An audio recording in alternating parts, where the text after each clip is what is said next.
په انټرنیټ باندې یو چاته په شخصي میسج کې خپل لوس عکس یا ویډیو لیږل شاید ځینو ته یو ساده کار ښکاره شي، خو همدا یو عکس یا ویډیو کولی شي چې د یو انسان ټول ژوند برباد کړي.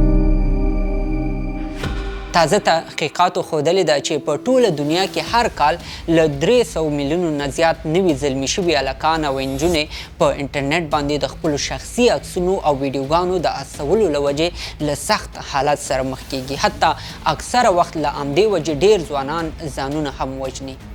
اصلا دې ته په نړیواله کچه سیکسټورشن ویل کیږي او سیکسټورشن د تصویر له امله جنسي ځورونې ته وایي. مثلا یو څوک د یو چا لوس عکس پیدا کوي، بیا یې هغه کس یا یې کورنۍ ته اخطارونه ورکوي او خپلې غوښتنې پرې مني. په دې وروستیو کلونو کې دې مسلې ته په ټوله دنیا کې د حکومتونو او نړیوالو سازمانونو پام ور واوښت او مدني بنسټونو یې په ضد مبارزه هم شروع کړه، او دا ځکه چې سکیمرانو به له هلکانو او نجونو نه په یوه طریقه تصویران ترلاسه کول او بیا به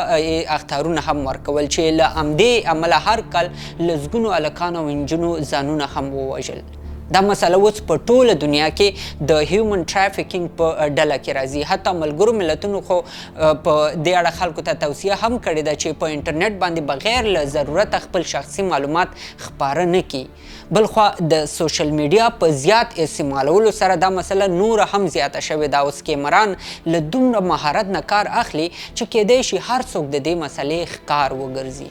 په دې مسله باندې د عامه پوهاوي لپاره په ټوله دنیا کې ډاکومنټریانې جوړې شوي دي، تحقیقي مقالې او کتابونه پرې لیکل شوي دي او ډیرې خیریه ادارې پرې خپلو خلکو ته هره ورځ تازه معلومات هم برابروي. خو پوښتنه دا ده چې دا سکیمران اصلا دي څوک، د خلکو د تیرویستلو لپاره له کومو طریقو نه کار اخلي، او تر ټولو مهمه دا ده چې کومې هغه لارې چارې دي چې په وسیله یې له دې مشکل نه خلک ځان ساتلی شي.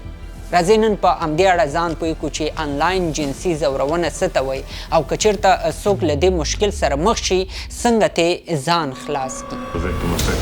Sextortion. Sextortion. Sextortion. Sextortion. Sextortion. The victim of sextortion prompted an important child sextortion suspects is now back in the U.S. Sophomore was being blackmailed by an anonymous person. Send the picture to all of Jordan's family and friends.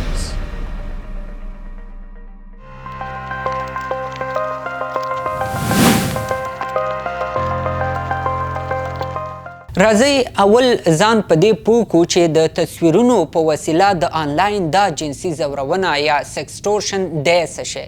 اصلا د دنیا په بیلابیلو هیوادونو کې په همدې اړه بیلابیلې سروېګانې او تحقیقات شوي دي او په دې کې معلومه شوې ده چې د سیکسټورشن له طریقې نه کار اخیستونکي دوکهبازان په 3 مرحلو کې خپل کار وباسي. اولې مرحلې ته یې د اکوزیشن نوم ورکړی دی او په دې مرحله کې سکیمر، هیکر یا آنلاین دوکهباز په دې باندې کار کوي چې په کومه طریقه د بل کس شخصي تصویران یا ویډیو پیدا کړي او د دې لپاره دا له بیلابیلو لارو چارو نه استفاده کوي. مثلا دا کس جعلي اکاونټونه جوړوي او دا اکاونټونه د یو داسې کس په نوم او تصویر باندې جوړوي چې د بل شخص ورسره په اسانه او زر دلچسپي پیدا کیږي. که چېرته کوم زلمی هلک هدف وګرځي نو د یوې جنۍ په نوم ورته اکاونټ جوړوي او داسې عکس پرې لګوي چې د هلک ورسره خود به خوده علاقه پیدا شي. پروفایل کې هماغه شیان لیکلي چې دغه هلک ډیر زیات خوښیږي. هیکر اول دغه هلک ته په فیسبوک، ټیک ټاک، انسټاګرام او یا په نورو سوشل میډیا پلیټفارمونو کې فرینډ ریکویسټ لیږي.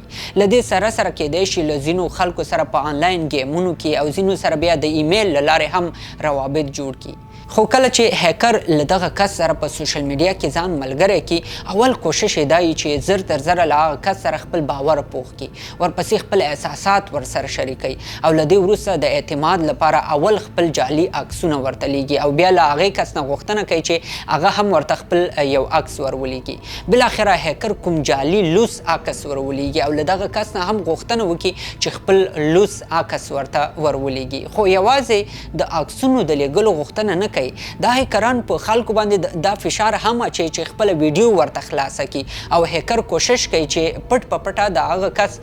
ژوندی ویډیو ریکارډ کړي. خو هیکر خپله کیمره هیڅ کله نه خلاصوي، اکثره وخت ورته بهانې کوي چې زما کیمره خرابه ده او کار نه کوي. دې سره پخوا کې هیکر بعضې وخت کس ته یو لینک هم لیږي او ورته وایي چې په دې لینک باندې کلیک او په موبایل یا کمپیوټر کې انسټال کا. لدې لارې هیکر د هغه کس په موبایل یا کمپیوټر کې چې کوم تصویران یا ویډیوګانې پرتي هغه ته په اسانه غلا کولی شي. کله چې هیکر له دې لارې ټول عکسونه ترلاسه کړي نو هغه کولی شي چې د همدې ټولو بېلابېلو عکسونو او ویډیوګانو نه د مصنوعي ځیرکتیا یا AI په کومک داسې ویډیو یا عکس جوړ کړي چې له حقیقي عکس یا ویډیو سره کوم زیات توپیر نه کیږي. خو هر کله چې هیکر یا دوکه‌باز له کوم کس نه لوس عکس یا ویډیو واخلي نو بیا د هیکر د چل دویمه مرحله شروع کیږي او دې مرحله ته کوورژن وایي. اصلا په دې مرحله کې هیکر هغه کس ته اخطار ورکول شروع کوي چې عکسونه یا ویډیو یې ترې اخیستي. دوی په اول قدم کې د هغو تصویرانو یا ویډیوګانو یوه کاپي یا سکرین شاټ دې کس ته لیږي تر څو دا کس وپوهوي چې مواد ورسره شته دی. په دې دویم قدم کې ورسره جوخت د هغو خلکو د پیژندلو ثبوت هم ورکوي چې دغه کس سره په سوشل میډیا کې یا یې نږدې ملګري یا خپلوان یا یې د فامیل کوم غړی. یعنی هیکر په دې لارې دغه شخص ته دا ویره په زړه کې وراچوي چې زه ټول هغه خلک پیژنم چې ستا ورسره راشه درشه ده، که هغه په مکتب کې، پوهنتون کې یا په نورو برخو کې شناخت ورسره ولري او ورپسې دغه کس ته سخت الفاظ او آمرانه لهجه هم پې کاروي. په نرمه ورسره خبرې نه کوي. دا اخطار هم ورکوي که زما خبره ونه منې ستا وظیفه، درسونه، مقام، حیثیت او ټول ژوند دې ورسره خرابېدی شي. او له دې وروسته رارسیږي دریمه او اخري مرحله چې په دې مرحله کې هیکر له شخص نه ډیماند کول شروع کوي. خو د ډیماندونو او د غوښتنې په برخه کې سروېګانو دا ښودلې ده چې په هر هیواد کې ډیماندونه فرق کوي. په ځینو ملکونو کې د بانک اکاونټ یا کرپټو کرنسي معلومات ترې غواړي، په ځینو کې مستقیم د پیسو غوښتنه کوي، بعضې ځایونو کې هیکر غواړي له کس سره یوازې اړیکې ولري، په ځینو ځایونو کې شاید له ځوانو هلکانو او نجونو نه د نورو ویډیو او عکسونو د ورلېږلو غوښتنه وکړي یا ته د جنسي اړیکو تقاضا وکړي. ځینې هیکران بیا یوازې په یوه تقاضا باندې صبر نه کوي، هغوی له یوې غوښتنې وروسته بله غوښتنه کوي، ورپسې بله غوښتنه کوي او بیا ورپسې بله غوښتنه کوي. زموږ په وطنونو کې کیدای شي له ځوانانو نه د ډیر مقدار پیسو غوښتنه وشي، شاید د نامشروع اړیکو د دوامداره ساتلو لپاره تقاضا هم ترې وشي. په ځینو حالاتو کې شاید هیکران یوازې کوشش وکړي چې د هغه کس په وسیله استخباراتي معلومات هم ترې واخلي او راټولې کړي د دې کس په وسیله. اصلا د هیکر دا وخت نهایي هڅه دا چې د کس احساسات کمزوري کړي، دا کار ورته یو داسې بد فعل معرفي کړي چې کیدای شي له همدې وجې په ټولنه کې بدنامترینه انسان په توګه وپېژندل شي. خو ورسره دا هیلهمندي هم ورکوي چې که چېرته د ده غوښتنه یا ډیمانډ ومني او سرغړونه ورنه ونه کړي نو شاید دا مشکل زر حل شي. او ورسره جوخت په دې هم تاکید کوي چې دا یو راز دی او باید په کور یا ټولنه کې له کوم مشر یا بل چا سره شریک نشي. هیکر په دې پوهیږي که چېرته دغه ځوان دا خبره له کوم مشر سره شریکه کړي شاید هغه ورته کومه د حل لاره پیدا کړي یا دولت پې خبر کړي. خو دا ډیره خطرناکه مرحله وي او دا ځکه چې په دې حالت کې هغه کس چې خطر ورته پېښ شوی له سخت رواني او ذهني کشمکش سره مخ کیږي. د ژوند ټول مسایل یوازې همدې مسلې پورې رامحدود شي، نور هر څه ترې پاتې شي.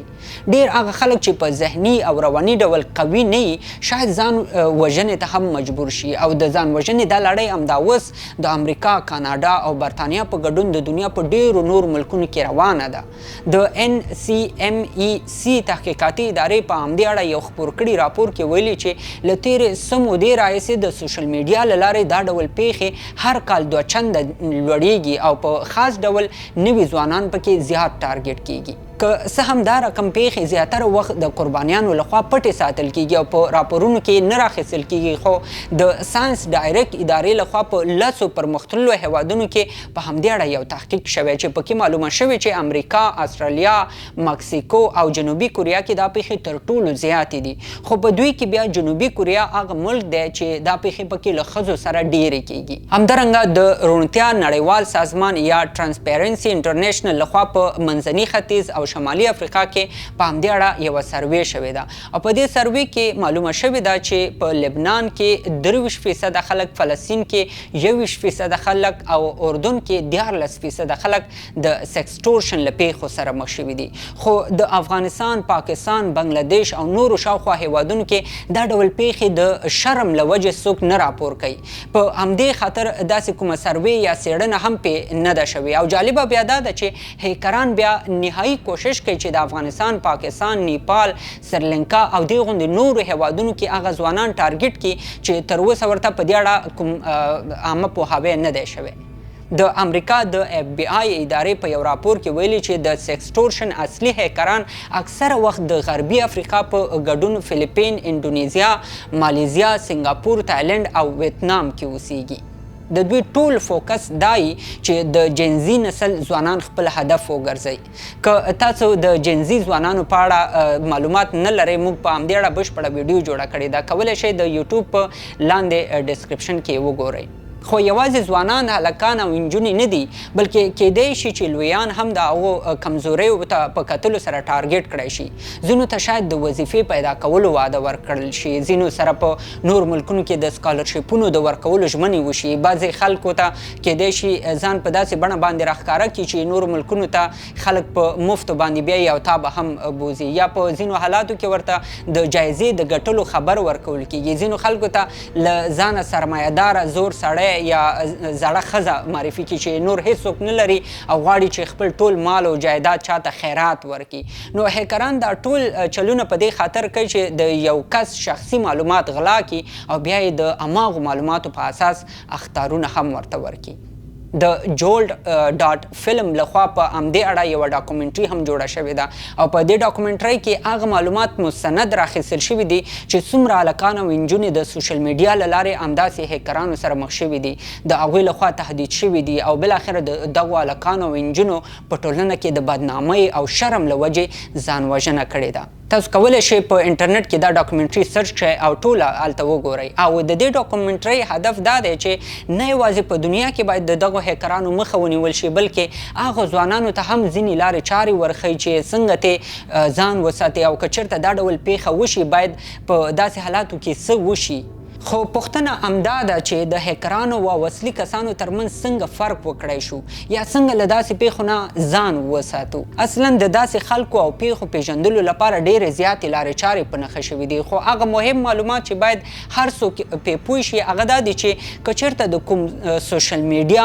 اکاونټ نه درته بلنه راشي، اول باید د دغه اکاونټ پروفایل وکتل شي. که چېرته یې اکاونټ نوی و، یو څو فالوورز یا ملګري لرل، محدود پوسټونه یې کړي وو او یا یې جعلي او پردي عکسونه خپاره کړي وو، پوه شه چې دا دې اکاونټ کې یو څه مشکل شته دی. همدارنګه که د حقیقي او ورځني ژوند په اړه یې په خپل اکاونټ کې څه نو پوسټ کړي او یوازې یې ځان په څو تصویرانو کې په داسې بڼه ښودلی و چې یا ډېر سرمایه‌داره دی یا کوم مشهور انسان دی، پوه شه چې په دې پروفایل کې هم یو څه مشکل شته. دا خلک چې هر وخت له نورو سره په شخصي ډول چټ کوي، مستقیم د ویډیو کال غوښتنه کوي، خو خپله یوه بهانه جوړوي چې زما کیمره خرابه ده یا زه په سفر باندې روان یم. خو دوی د دې په ځای چې لایف کیمرې کې خبرې وکړي، خلکو ته یوازې له پخوا جوړې شوې جعلي ویډیوګانې لیږي او ورته داسې ښیي چې دا زما خپله ویډیو ده.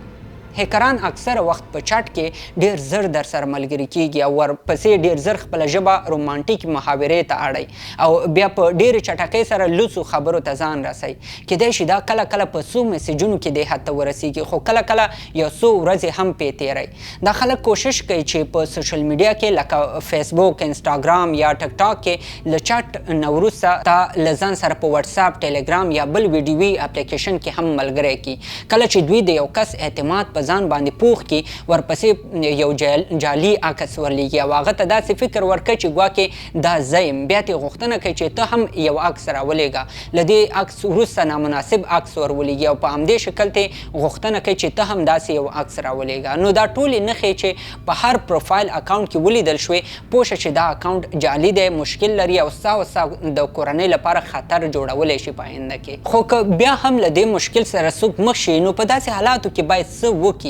اصلا بیلابیل ادارې په دې برخه کې دا توصیه کوي چې کله یو څوک د هیکر لخوا دې غوندې مشکل سره مخ شي او اخطارونه ورکول شي، نو هغه کس سمدستي باید هیکر په ټولو پلیټفارمونو کې ځان سره بلاک کړي او خپلې ټولې اړیکې ورسره سمدستي بندې کړي او هیڅ میسج ته جواب ورنه کړي. همدارنګه دا هم ویل کېږي چې که چېرته دغو هیکرانو ته په دې خاطر پیسې ولیږل شي چې ګواکې ستاسو تصویران یا ویډیو به ډیلیټ کړي، دا هم امکان نه لري او مسله په دې باندې نه خلاصیږي شاید په آینده کې بیا د یو بل شي غوښتنه هم درنه وکړي نو ښه دا ده چې هیکر ته د دې مسلې د حل لپاره هیڅ ډول پیسې له اول سره ورنه کول شي یا هیڅ غوښتنه له اول سر نه ونه منل شي د دې په ځای باید د ټول چټ سکرین شاټونه واخیستل شي او په سمدستي ډول له حکومت سره شریک شي او یا له داسې یو کس سره پې مشوره وشي چې سر یې په دې مسایلو باندې زر خلاصیږي په داسې حالاتو کې په انسان باندې ډیر زیات ذهني فشار راځي او هغه په دې خاطر چې که عکسونه یا ویډیویي په سوشل میډیا باندې خپاره شي یا یې ملګرو او فامیل ته واستول شي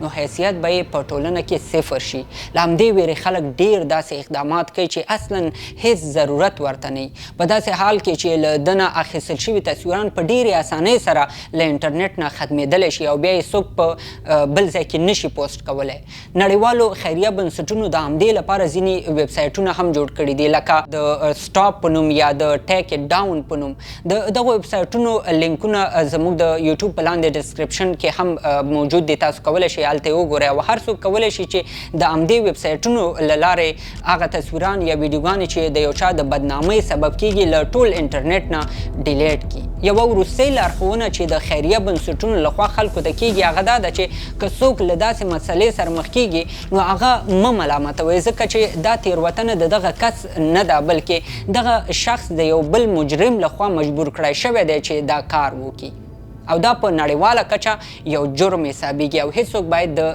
داسې جرم مرتکب نشي که تاسو په دې اړه غواړئ چې نور معلومات هم ترلاسه کړئ یا پې تحقیق وکړئ نو ما د بېلابېلو سرچینو نه لینکونه راټول کړي دي چې تاسو ترې په اسانۍ سره استفاده کولی شئ تاسو کولی شئ زموږ د یوټیوب په لاندې ډسکرپشن کې د دغو ټولو لینکونو یوه برخه وګورئ او هغې ځای کې پرانیزئ او کولی شئ ترې استفاده وکړئ دا و زموږ د نن خپرونه هیله ده چې دې ویډیو به تاسو سره په سوشل میډیا کې د هیکرانو په پیژندلو کې مرسته کړي تر بلې خپرونې د الله په امان